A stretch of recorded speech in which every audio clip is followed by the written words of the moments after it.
ఆంధ్రప్రదేశ్‌కి సంబంధించి చూసుకున్నట్టయితే అంటే అంతకుముందు ప్రభుత్వంలో ఉన్నప్పుడు చంద్రబాబు నాయుడు గారిని అరెస్ట్ చేసిన పరిస్థితి, దానికి సంబంధించి స్కిల్ డెవలప్‌మెంట్ కేసులో. ఇప్పుడు చూసుకున్నట్టయితే లిక్కర్ స్కామ్‌కి సంబంధించి 3,500 కోట్ల రూపాయల లిక్కర్ స్కామ్ జరిగింది.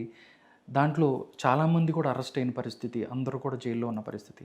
జగన్మోహన్ రెడ్డి గారు అరెస్టు కాబోతున్నారంటూ కూడా కొన్ని వార్తలు కూడా వస్తున్నాయి.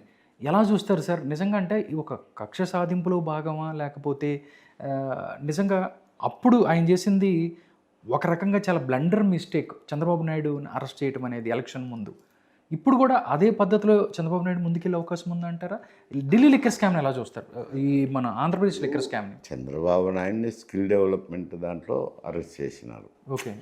అది కేసు అంత బలమైన కేసు కాదు. ఆయన అరెస్ట్ చేసి అన్ని రోజులు కస్టడీలో ఉంచాల్సినంత కేసు కాదు. ఈ కేసు వచ్చేసరికి దీని సమస్య వేరు.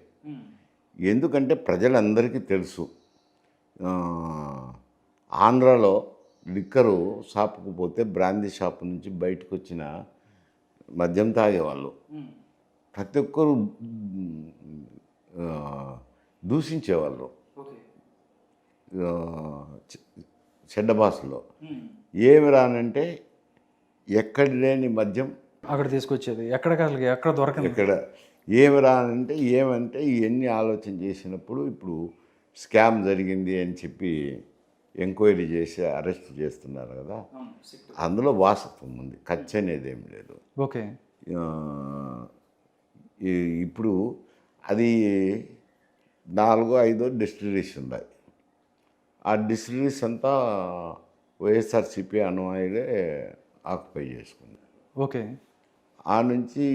ఆ డిస్టిలరీస్ నుంచి బ్రూవరేజ్ కార్పొరేషన్ ఉంటుంది. బ్రూవరేజ్ కార్పొరేషన్ కొని బ్రూవరేజ్ కార్పొరేషన్ బ్రాందీ షాపులకు ఇస్తారు. బ్రాందీ షాపులు కూడా ప్రభుత్వమే. ఇటు కింద పాయింట్ బ్రాందీ షాపులు ప్రభుత్వమే, బ్రూవరేజ్ కార్పొరేషన్ ప్రభుత్వమే, ఈ డిస్టిలరీస్ కూడా వైఎస్ఆర్సీపీ అనుయాయులే మేనేజ్ చేస్తున్నారు. అది జగమెరిగిన సత్యం లేండి, ఆయనకు ఏదో పర్సంటేజ్ ఇస్తానని అది ప్రజల్లోకి కూడా నాటుకుపోయింది. అందువల్ల ఇది కక్ష సాధింపు అండేమో జరిగింది, అయితే కుంభకోణం జరిగింది. బ్రాండ్స్ కూడా ఏంటంటే రకరకాల బ్రాండ్స్ వాళ్ళకి చేతికొచ్చిన బ్రాండ్ అవి దేశంలో ఎక్కడ అటువంటి సరుకు సప్లై చేస్తానే దాని ప్రజల్లో ఒక విధమైన దాని మీద అసంతృప్తి.